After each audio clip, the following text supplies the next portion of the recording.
What's up? It's your boy Bree the Expediter. Expediters! Let me tell you this.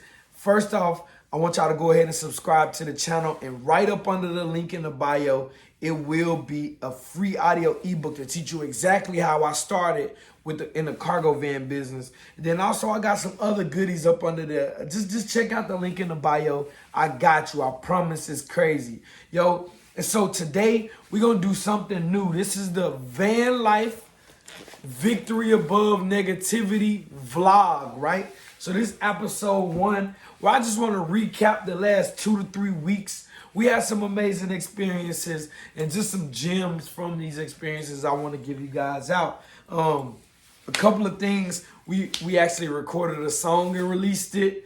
The dedicated lane. You know my dedicated lane. It's a man tired of the pain with a gun up in his hand, about to blow your fucking brains, but it's cool. Stain. So he said, fuck that shit, and started selling fucking cane. That cane elevated that man. The girl said his eyes was cute and the way that he rocked his jeans. Now you begging like it's just something could be done, but he was taught how to react and not how to respond. And if that information was introduced earlier in life, you wouldn't be looking down this barrel of this bike. Boom! And then you gone and shit. Now everybody's saying this man was wrong and shit. Now the Marvin singing that same old song and shit. And that's the reason why I had to write this song and shit. Look, Martin walked. Gundy salt. Breezy vans. You understand? Sacrifice. Freedoms bought. Blame it on my granny. That's what they taught. Dedicated lane, yo. Man, that's the verse that I spit with my guy T Swain. You can follow his YouTube page on here. I'll give you a link to the actual song, and it'll be coming to digital music platforms near you real soon. But he hit me up. We was in Las Vegas at this conference, and he was like, bro, I got this song I think it would be amazing for you to get on.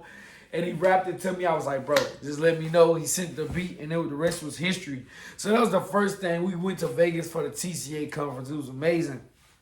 After that, y'all, I ran a marathon. This was my second ever marathon, but this one, I think I want to sum the whole thing up with the word faith, because 20 miles of this marathon, I ran barefoot. And I'm not talking about sandals. Typically, they call sandal running barefoot as well. However, I ran this skin to pavement. And I call it faith because the whole time I was thinking through the run like I typically do. But this time, I had to have the faith enough to believe in my ability and then my foresight to know how to run this race barefoot, because it was my first time ever running barefoot.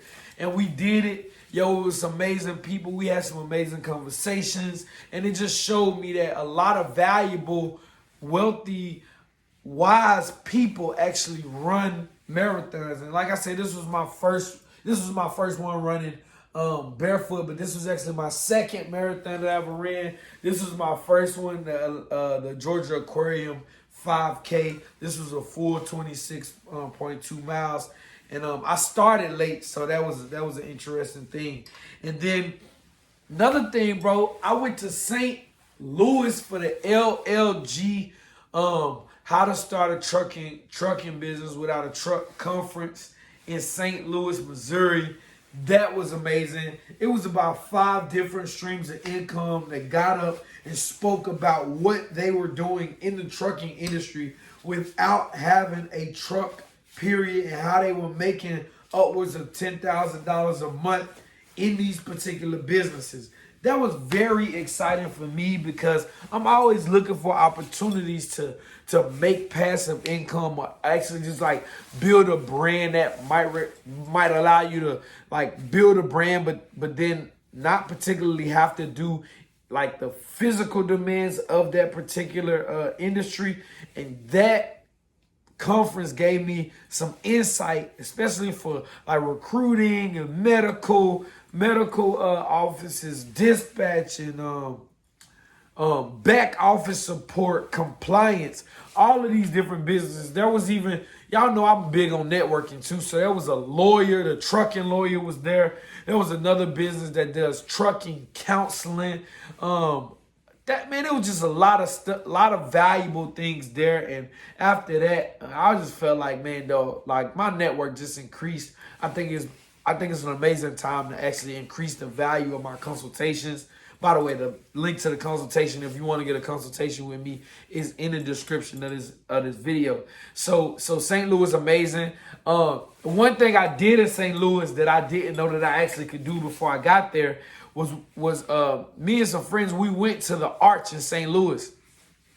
And so the Arch, I thought it was just something that you could see, but you actually can get inside of the Arch. It's an elevator, and you can go all the way to the top of the Arch and look down over the city and the river that is behind the Arch. Man, that was amazing. And I'm telling you, that experience is worth just going to St. Louis just to see the Arch Museum and ride. Like, that was crazy. So after that, I'm on my way back to back home, but I stopped in Nashville to get some vegan food, and then I also went out there and ran. Like, I ran probably like 6 or 7 miles in downtown Nashville where all the bars and stuff was. But there's a vegan restaurant there called VANLife. Oh my God, if you go to Nashville, bro, I'm telling you, just go check out VANLife. It's crazy. It's crazy. Shout out to Vans. Y'all already know I love my Vans, but you know, they had the white tiger print. I had to turn up with that, and then this kind of matched my hair. I might be coordinating. Talk nice to me. So after that, I got a phone call from a contact that I met at the hip hop summit in Chattanooga, and she was just telling me that she was like into freight brokering, and she said it was an event. She invited me to the event, and one thing that was amazing that goes back to this. And this was, I'm gonna just go ahead and put these on. What was when I was at the event, at the brokerage, I realized there was an opportunity to like actually connect running with transportation. Cause one of the guys there, he owned like a steel company or something. I could tell by the way he was leaning and how he was physically built that he was an athlete. I just didn't know which athlete he was, so I asked him. I was like, bro, like, what you into? And he was like, oh, I'm an ultra running. I was like, come on, bro, really? Me too. So he was like, you see that woman over there, which was his wife? He was like, yeah, she just ran 100 miles 2 weeks ago. This is gonna cling, so I'm gonna take it off. So I was like, man, that was really cool to have like a platform to really build and engage with somebody that knew both worlds, transportation and endurance sports. Like, that was amazing. So what I started seeing is that people that have big visions, dreams, that may be going through like stressful things in life, when it comes to juggling the things that they want to do, they find a way to manage that stress. And running and endurance sports is one of the best ways to manage the stresses in life. So I would definitely encourage you guys to like get involved with like building your physical fitness. I say that to say we got a race coming up in June the 25th of this year where I'll be attempting to run 120 miles.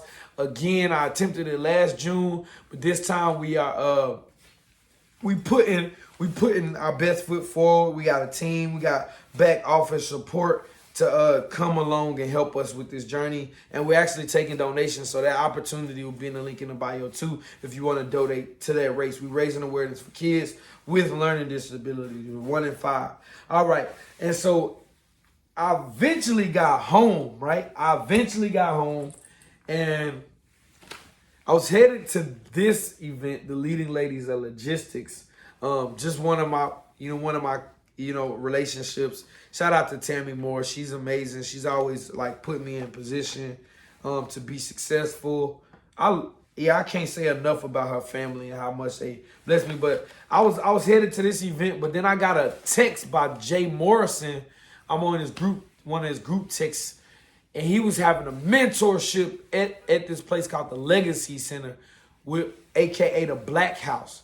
So I went there, and it was amazing, man. I got an opportunity to meet some people I've been wanting to meet forever, some prominent men in Atlanta, and it was just a good opportunity to pour into the lives of young men as well as great networking opportunities. I met D1. I met Cheat Code, which was a they do stock markets and teaching people how to get into the stock market. And I was telling them about what we do with the cargo vans, and the guy was just like, hey man, we've been looking for different ways to diversify our income, so we would love to talk to you. And I was telling them about our sponsorship opportunities with the 1 in 5 van and different things like that. So it was like mad dope.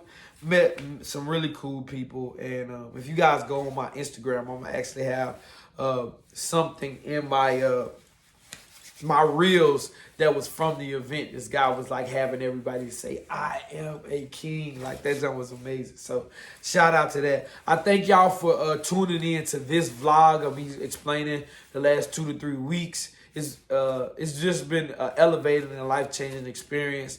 Y'all already know when life comes and hits you, you just gotta continue to move forward. I want to shout out the author of Feeling for a New Day. This is Antoinette Newby and Willis Newby. Y'all, this book, the link will be in the bio. You guys can go check that out on Amazon. She actually wrote a poem for the 1 in 5 run. So I want to encourage you guys to go check that out. And if you guys want to know how to start a cargo van business, how to start a transportation business in a cargo van, the link will be in the bio. So it's your boy. Thank y'all for tuning in. And check me out on Instagram.